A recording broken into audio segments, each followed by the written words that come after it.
Yo sabía quién era Jesús. Desde niño escuché su nombre. Aprendí a orar antes de aprender a manejar. Podía repetir versículos, podía cantar, podía decir amén en el momento correcto. Si alguien me preguntaba si yo era cristiano, yo respondía sin dudar. Sí, claro que sí. Pero con el tiempo entendí algo que nunca me habían explicado. Saber de Jesús no es lo mismo que conocerlo. Por fuera parecía una persona de fe. Por dentro algo estaba profundamente roto. No era que yo no creyera en Dios. Era que vivía con miedo. Miedo de equivocarme. Miedo de no ser suficiente. Miedo de que Dios estuviera siempre observando mis fallas, contando mis errores, esperando el momento para juzgarme. Así que me esforzaba. Me exigía. Sonreía en la iglesia. Servía. Cantaba. Decía las palabras correctas. Pero cuando me quedaba solo, cuando el ruido se apagaba, mi mente empezaba a hablar. ¿Y si no eres un verdadero creyente? ¿Y si Dios está decepcionado de ti?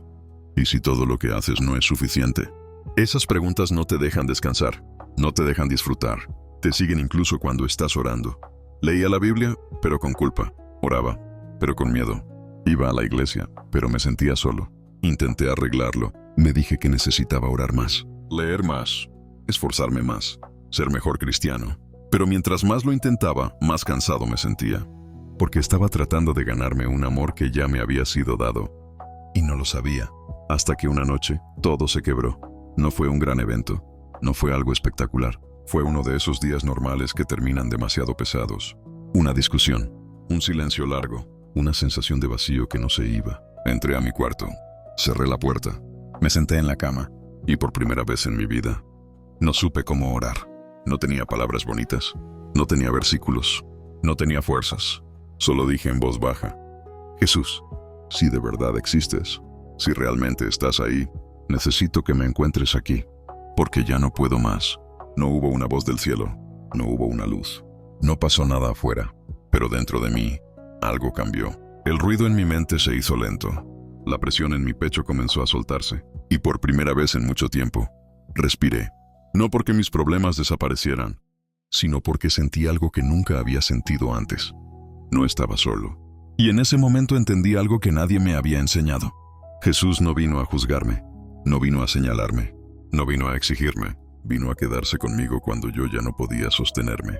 Pero lo que pasó después, lo que Jesús empezó a hacer en mí a partir de ese momento, cambió todo lo que yo creía saber sobre Dios. Esa noche no terminó cuando me quedé en silencio. Algo dentro de mí había cambiado. Y yo no sabía cómo explicarlo. No era emoción, no era alivio momentáneo. Era una calma extraña, profunda, como si alguien hubiera apagado un ruido que llevaba años encendido dentro de mí. Yo seguía siendo la misma persona, los mismos problemas, las mismas luchas, la misma vida complicada, pero por primera vez no me sentía solo dentro de ella. Y eso me confundió, porque cuando has vivido tanto tiempo con ansiedad, la paz se siente peligrosa, como si fuera a desaparecer en cualquier momento. Me quedé sentado en mi cama mirando al piso pensando, ¿qué fue eso? ¿De verdad fue Jesús? ¿O solo fue mi mente tratando de sobrevivir? No escuché una voz, no vi nada, pero había algo suave dentro de mí que decía, estoy aquí. Y ese aquí empezó a cambiar cosas.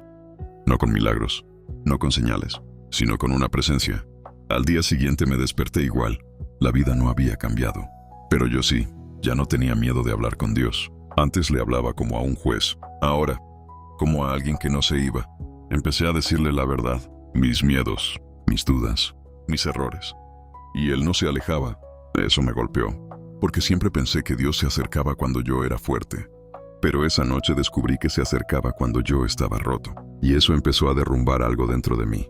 Me di cuenta de que yo había construido mi fe sobre culpa, sobre exigencia, sobre miedo. Pero Jesús no estaba ahí para exigirme nada. Estaba ahí para sostenerme. Y eso empezó a sanar cosas que llevaban años heridas. Ya no oraba para quedar bien, oraba para respirar. Ya no leía la Biblia para sentirme mejor que otros. La leía para encontrar descanso. No fue rápido, no fue perfecto, pero por primera vez no me estaba escondiendo. Y eso cambió quién yo era, pero aún quedaba algo que enfrentar. Porque conocer a Jesús no solo me estaba dando paz, me estaba obligando a soltar la persona que yo había sido por tanto tiempo. Y eso dolía.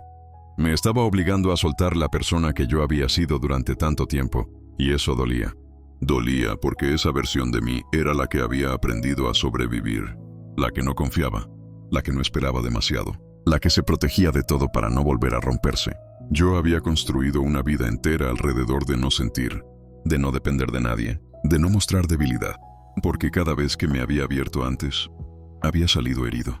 Pero Jesús no me estaba pidiendo que fuera fuerte, me estaba pidiendo que fuera verdadero. Y eso era mucho más difícil, porque ser verdadero significa dejar que alguien vea lo que escondes. El miedo, la vergüenza, las heridas que finges que ya no importan. Hubo momentos en los que quise correr, volver a lo conocido, a esa versión de mí que al menos sabía cómo protegerse, aunque estuviera rota por dentro. Pero algo ya había cambiado, porque por primera vez, alguien no se había ido.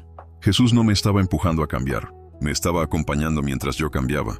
Empezó a tocar recuerdos que yo había enterrado, dolores que nunca había hablado, pensamientos que siempre me habían dicho que yo no valía, que nunca iba a ser suficiente, que Dios solo me amaba cuando yo me portaba bien. Y poco a poco esas voces empezaron a perder fuerza, no porque yo fuera más fuerte, sino porque había otra voz más grande, una voz que no acusaba, que no gritaba, que no se cansaba de mí, solo decía, estoy contigo.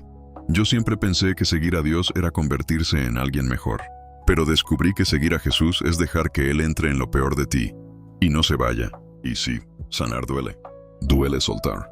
Duele confiar. Duele dejar atrás lo que te daba identidad, aunque te estuviera destruyendo. Pero también es ahí donde empiezas a vivir de verdad. Hoy no te digo que ya no tengo luchas. Hoy no te digo que todo es fácil. Pero sí te digo esto. Ya no camino solo. Cuando el miedo vuelve, Jesús está ahí. Cuando dudo, Él no se va. Cuando me siento pequeño, Él me sostiene. Porque Jesús no entró en mi vida para mirarme desde lejos.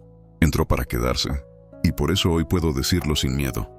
Yo creía en Jesús, pero ahora vivo con Jesús. Y si este testimonio tocó tu corazón, no te quedes con él solo para ti. Compártelo con alguien que esté luchando en silencio. Suscríbete al canal para escuchar más historias reales como esta. Tal vez este video no llegó a ti por casualidad. Tal vez Jesús lo usó para recordarte que no estás solo,